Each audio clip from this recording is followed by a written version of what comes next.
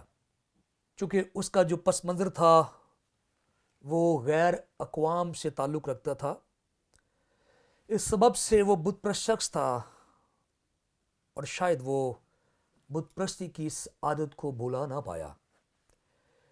یہ اس نے جو لوگ اس سے جڑے ہوئے تھے، ڈیکن ہونے کے تعلق سے اس پہ انحصار کرتے تھے، نکلاؤس نے انہیں سمجھوتا کرنے کی تعلیم دی، اور اس نے اس بات کے لیے انہیں اکسایا یا تیار کیا کہ مسیح یسوع کو قبول کرنے کا یہ ہرگز مقصد نہیں ہے کہ تم بت پرستی کے ساتھ عداوت رکھو۔ تو یوں اس نے ایک انتہائی کڑوی زہریلی تعلیم کے بیج بوئے، اور ایک جماعت جو ہے کھڑی ہو گئی،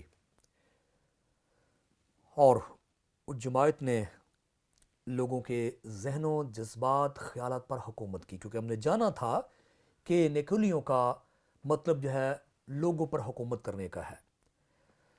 تو انہوں نے ایک ایسی زہریلی تعلیم جو بظاہر انتہائی پرکشش دکھائی دیتی تھی، لوگوں کے دلوں میں کڑوا بیج بو دیا۔ تو ناظرین، ہم نے نتیجہ کیا تھا کہ خداوند یسوع مسیح جو یکتا اور جلالی ہیں، اور کوئی بھی ان کا نام البدل نہیں ہے، اور ان کے ساتھ کسی بھی دیوتا کو، کسی بھی شخص کو کھڑا نہیں کیا جا سکتا۔ بلکہ اس جگہ پہ میں آپ کے سامنے ایک اور مثال پیش کرنا چاہتا ہوں۔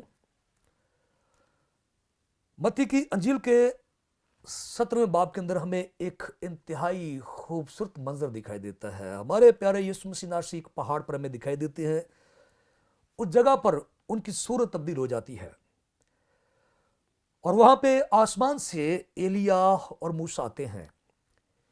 یہ منظر اتنا پرکشش، اتنا خوبصورت، اور وہ جلوہ جو وہاں پہ دکھائی دیتا ہے، پترس اس سے اتنا متاثر ہوا کہ اس نے کہا کہ ہم یہاں پہ 3 ڈیرے بنائیں گے، ایک ایلیا کے لیے، ایک یسوع مسیح کے لیے، ایک موسیٰ کے لیے۔ اور پھر آواز آتی ہے، یہ میرا پیارا بیٹا ہے جس سے میں خوش ہوں۔ تو ناظرین، ہم سارے منظر کو ایک جلوہ، کرشماتی ماحول سمجھ کر جو ہے تالیاں بجا کر ہیلیلویا کہہ کے آگے بڑھ سکتے ہیں، لیکن ذرا غور کریں، اور خدا کو دوسری دفعہ یہ کیوں کہنا پڑا کہ یہ میرا پیارا بیٹا جس سے میں خوش ہوں؟ تو ذرا غور سے اس بات کو اپنے نوٹس میں کر لیجئے گا۔ پترس رسول وہاں پہ ایک بہت بڑی غلطی کر رہے تھے۔ غلطی یہ تھی کہ وہ خداوند یسوع مسیح کو نبیوں کے مقابلے میں لا رہے تھے، اور خدا نے فوراً یہ پیغام دیا کہ یہ نبی، رسول، پیغمبر وہ ٹھیک ہیں، میرے بھیجے ہوئے ہیں، لیکن میرے بیٹے کا یہ رینک، یہ عہدہ نہیں ہے، اور تم ایک بڑی مسٹیک کر رہے ہو، بڑی غلطی کر رہے ہو۔ اور خدا کو یہ ری اناؤنس کرنا پڑا، دوبارہ خدا کو بتانا پڑا کہ یہ میرا پیارا بیٹا جس سے میں خوش ہوں۔ تم اسے نبیوں، رسولوں، پیغمبروں کے ساتھ کھڑا نہیں کر سکتے۔ ایک طرح سے وہ خدا کی ناراضگی کا اظہار تھا، اور خدا نے اپنا ارادہ ایک بار دوبارہ اس کو منکشف کیا۔ پہلے بھی خدا نے کہا تھا، یہ میرا پیارا بیٹا جس سے میں خوش ہوں۔ تو ناظرین، یسوع کے ساتھ کسی کو کھڑا نہیں کیا جا سکتا، کسی کو اس کے مقابل میں لایا نہیں جا سکتا۔ دنیا کے کسی بھی خطے میں آپ ہوں، کسی بھی علاقے میں ہوں، کتنا بھی دباؤ کیوں نہ ہو، کبھی بھی مسیح کے ساتھ کسی دوسرے کو جو ہے وہ آپ کھڑا نہیں کر سکتے۔ اور نیکولیوں کے لوگوں نے یہ غلطی کی، انہوں نے دیگر تمام دیوتاؤں کے ساتھ مسیح کو کھڑا کرنے کی کوشش کی، اور لوگوں کو خوش کرنے کے لیے یہ ٹولہ میدان میں آ گیا، اور مسیح اس سے نفرت کرتے تھے۔ اور ہم سب کو بھی یہ بات یاد رکھنی چاہیے، جب ہم کتاب مقدس پڑھتے تو نو ڈاؤٹ، کچھ شک نہیں ہے کہ بڑی بڑی پرسنالٹیز ہیں، بڑے بڑے انبیاء ہیں، بڑے بڑے رسول ہیں، بڑے بڑے پیغمبر ہیں، لیکن کوئی بھی خدا یسوع مسیح کے ساتھ کھڑا نہیں ہو سکتا. کھڑا ہونے سے مراد میں یہ نہیں کہہ رہا کہ وہ اس کو چھو بھی نہیں سکتا. میں یہاں پہ فزیکلی بات نہیں کر رہا, جسم کی بات نہیں کر رہا, میں عہدے کے تعلق سے بات کر رہا ہوں. یسوع مسیح کی جو ذات ہے وہ ذات الہی ہے, وہ ازل سے ہے. باقی تمام چیزیں مخلوق ہیں, تخلیق ہوئی ہیں. کوئی نہ کوئی پیدا ہوا ہے, کسی نہ کسی کا باپ ہے, کسی کی ماں ہے. یسوع مسیح ناصری غیر مخلوق ہیں, کوئی ان کا ثانی نہیں ہے, کوئی ان جیسا نہیں ہے. اور کوئی یہ جرت کرے کہ یسوع کے ساتھ کسی دوسرے شخص کو, کسی مرد کو, کسی عورت کو کھڑا کرے, کسی دیوی یا دیوتے کو یسوع مسیح کے ساتھ لائے, یہ کیسے برداشت کیا جا سکتا ہے؟ اور یسوع نفرت کرتا تھا.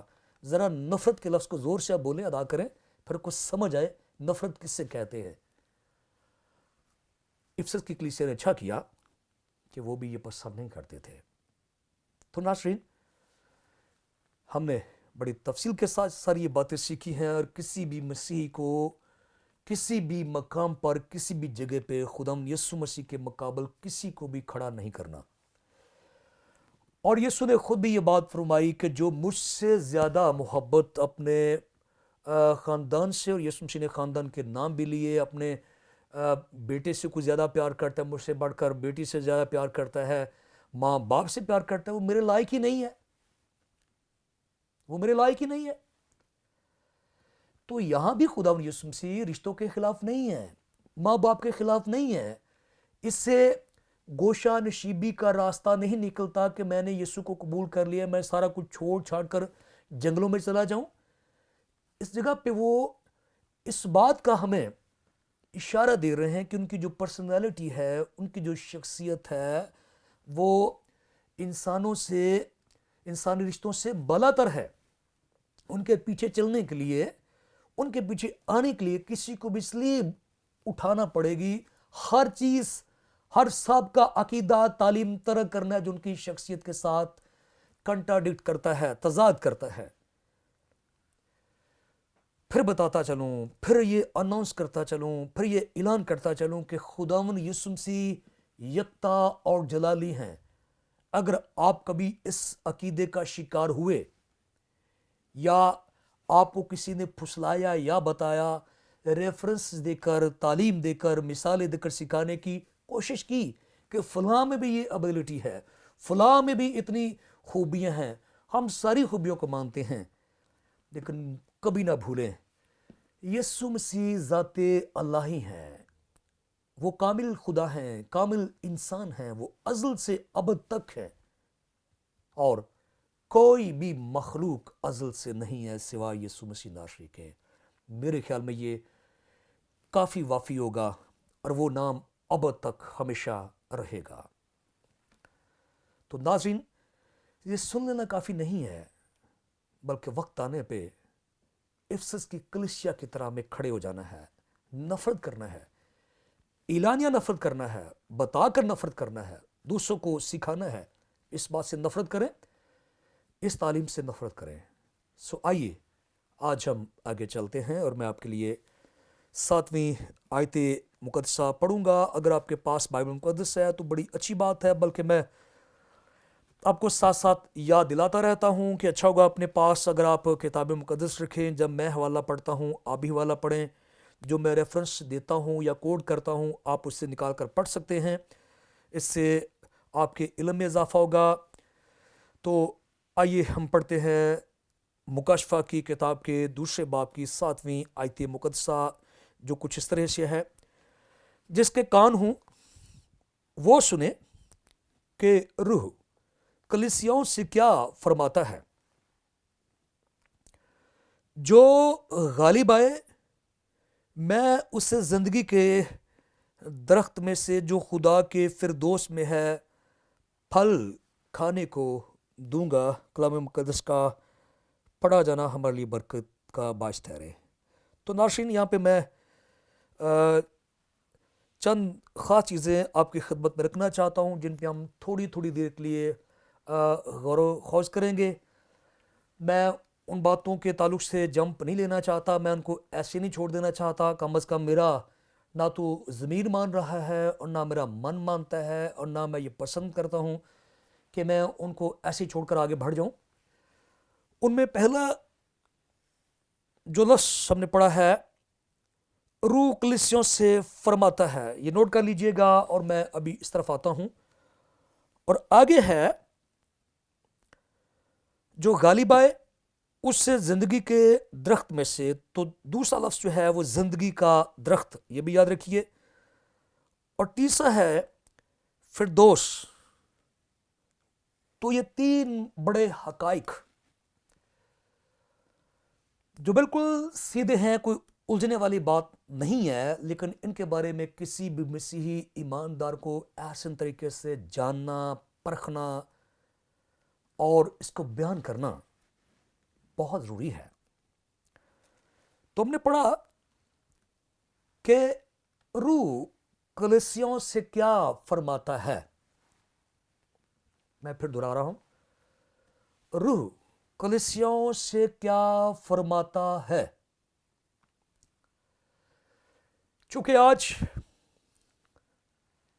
جس زمانے میں اور آپ زندہ ہیں, بدعت ہر چیز کی ہمیں اتنی لمبی چوڑی فہرست دکھائی دیتی ہے کہ جس کو بیان کرتے لکھتے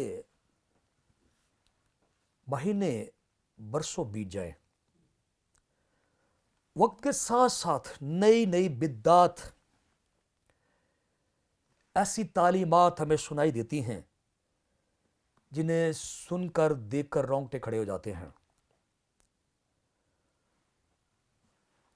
اور کبھی کبھی ان میں اتنی جاذبیت دکھائی دیتی ہے کہ اگر آپ نے خدا کے کلام کو دھیان سے پڑھا نہیں ہے, سنا نہیں ہے, آپ کسی اچھے استاد کے شاگرد نہیں ہیں, تو تعلیم فوراً آپ کو گرپ کر لے گی, آپ اس کے حصار میں آ جائیں گے. فرض کیجئے جیسے ہم کبھی کبھی سنتے ہیں, کسی نے نتیجہ نکالا کہ پوری بائبل میں جہاں بھی دیکھو ہمیں یسوع دکھائی دیتا ہے, یسوع چاروں طرف ہے. اب چونکہ یہ بات ہمارے جذبات, ہماری محبت, ہماری تعلیم, ہمارے گیتوں, ہمارے مضامیر, ہمارے لیکچرز کا مرکز ہے, تو کون سر اٹھا کر فوراً اس کی مخالفت کرنا شروع کر دے گا؟ کون کہے گا نہیں نہیں یسوع نہیں ہے؟ چونکہ جب میں نے اپنی آنکھیں کھولی تو میرے سامنے یسوع ہی تھا. ہمارے گھر میں لگے ہوئے مسیحی کیلنڈروں پہ میں یسوع مسیح پانی پہ چلتا دکھائی دیتا ہے. بھوکوں کو کھانا کھلاتے یسوع دکھائی دیتا ہے, اندھوں کو آنکھیں دیتا یسوع دکھائی دیتا ہے. ہماری ساری دنیا تو یسوع کے رنگ میں ڈوبی ہوئی ہے, اور ڈوبی رہنی بھی چاہیے. ہمارے گیتوں کے اندر, شاعری میں ہمیں یسوع دکھائی دیتا ہے. کوئی شک نہیں ہے کہ ہماری ساری دنیا یسوع نارسی کے ساتھ جڑی ہوئی ہے. تو کسی نے نتیجہ یہ نکالا کہ چونکہ یسوع ہے تو صرف یسوع ہی ہے. عہد عتیق میں بھی یسوع ہے, ازل میں یسوع تھا, یہ بھی سچ ہی ہے. ابد میں بھی یسوع ہے, یہ بھی سچ ہے. آج بھی یسوع ہے, یہ بھی سچ ہے. تو جب اتنی بڑی سچائیاں موجود ہیں جو کہ حقیقت کا روپ دھار گئی ہیں, تو پھر ایک نعرہ ہمیں سنائی دیا, اونلی جیزس. آگے چل کر ایسے افراد نے یہ نتیجہ بھی نکال لیا چونکہ کوئی اور ہے ہی نہیں, تو پھر تثلیث فی التوحید نامی عقیدہ محض خام خیالی اور فرسودہ خیالات کا ایک پلندہ ہے, اور ہمیں کسی بھی طرح سے تثلیث فی التوحید کو نہ ماننا ہے, نہ اس کی تائید کرنی ہے. US گرو نے قلم اٹھا کر ایسے حوالے چن لیے جس میں یسوع دکھائی دیتا ہے, اور ان لوگوں کو اپنا شکار بنایا جو اچھے استادوں سے سیکھتے نہیں ہیں، جو باقاعدگی کے ساتھ کتاب مقدس کا باریک بینی سے مطالعہ نہیں کرتے، اور وہ ان لوگوں کا شکار ہوئے۔ چونکہ میں نے بتایا کہ انسان اپنے جذبات سے مات کھا جاتا ہے، ہمارے گیت ہی کچھ ایسے ہیں، ہماری تعلیمات ہی کچھ ایسی ہیں کہ ہم اس سے کبھی انحراف نہیں کر سکتے اور نہ کرنا چاہیے۔ آپ کبھی جو گیتوں کی ہماری کتاب ہے، کوئی بھی کتاب ہے، اس میں ہم دیکھیں تو کتنے گیت یسوع مسیح کے نام سے شروع ہوتے ہیں اور یسوع کے نام پہ ختم ہوتے ہیں۔ تو ناظرین، اس کا ایک بیڈ امپیکٹ، ایک برا سایہ جو ہے ہمارے کلیسوں پہ پڑا، اور وہ اس بات سے متاثر ہو گئے کہ ہمیں یسوع کے نام ہی لینا چاہیے، اور یسوع ہی شروع ہے، یسوع ہی آخر ہے۔ اور میں نے جیسے بتایا کہ اونلی جیزس کا کانسیپٹ جو ہے وہ دنیا میں آیا، کلیئر ہوا، لوگ اس پہ عمل کرتے ہیں۔ چونکہ جب بدعت وجود میں آ جاتی ہے تو کوئی ظاہری نقصان دکھائی دیتا نہیں ہے، ایسے لوگوں کو ساری باتیں ویسی کی ویسی دکھائی دیں تو نہ وہ ڈرے، نہ وہ سہمے، نہ وہ یہ تعلیم آگے پھیلانے سے باز آئے۔ تو ناظرین، اس طرح سے یہ طبقہ آگے سے آگے فروغ پاتا چلا جاتا ہے، اور جتنی بھی بدعات ہیں، اب سن لیں بدعت ہوتی کیا؟ بدعت وہ ہوتی ہے جو اصل عقیدے تعلیم سے ہٹی ہوئی ہو، یعنی مذہب کوئی کھلا میدان نہیں ہے، سر پٹ گھوڑے ڈھڑانے کا میدان نہیں ہے کہ آپ کے دل میں جو مرضی ہے ویسے کر لیں۔ آخر ہر چیز کو پرکھنے کا ایک سکیل ہے، اور وہ سکیل کیا ہے؟ ہمارے پاس کتاب مقدس ہے، بائبل مقدس ہے۔ ہم اس کی روح سے دیکھتے ہیں کہ کوئی شخص کتنا غلط ہے، کتنا ٹھیک ہے۔ اب یسوع کا ہونا تو ٹھیک ہے، لیکن چونکہ ہمارے ہی مسیحی علماء نے، ہمارے ہی مقدسین راست بازوں نے کوئی گھر سے یہ عقیدہ کریٹ نہیں کیا، یہ کسی کی ذاتی ملکیت نہیں ہے۔ تثلیث فی التوحید کسی کی ذاتی پیداوار نہیں ہے، اس سے کسی کو محل ماڑیاں جو ہیں وہ حاصل نہیں ہوئیں، اس سے کسی کو زمین آسمان کی دولت نہیں مل گئی جو ظاہری دولت ہوتی ہے۔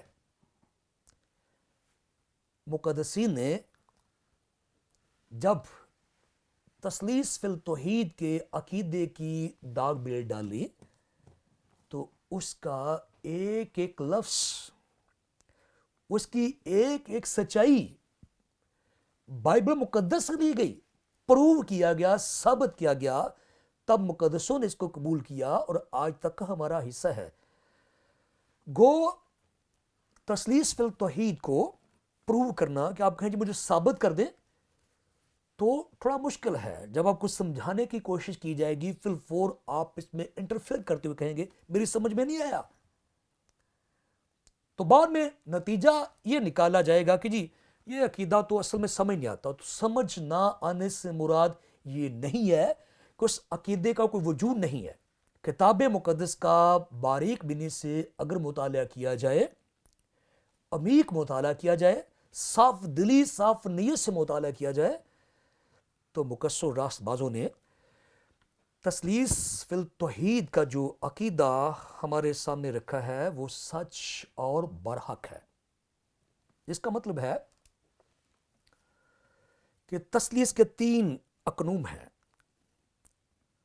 خدا باپ، بیٹا اور روح القدس، اور یہ تینوں ازلی ہیں، اور ان تینوں کو تقسیم نہیں کیا جا سکتا، اور ان تینوں کا جوہر ایک ہے، یعنی ان کی پرسنالٹی سیم ہے، اور یہ تینوں پرسن ہیں، شخصیات ہیں۔ چونکہ یہ اس قدر یکتا ہیں، اس قدر یہ آپس میں ملاپ ہے ان کا کہ یہ تینوں ایک ہیں، اور یہ تینوں پرسن بھی ہیں، اور تینوں ایک بھی ہیں۔ تو ناظرین، یوں تثلیث فی التوحید عقیدے کی بنیاد جو مقدسوں نے رکھی، وہ رپیٹ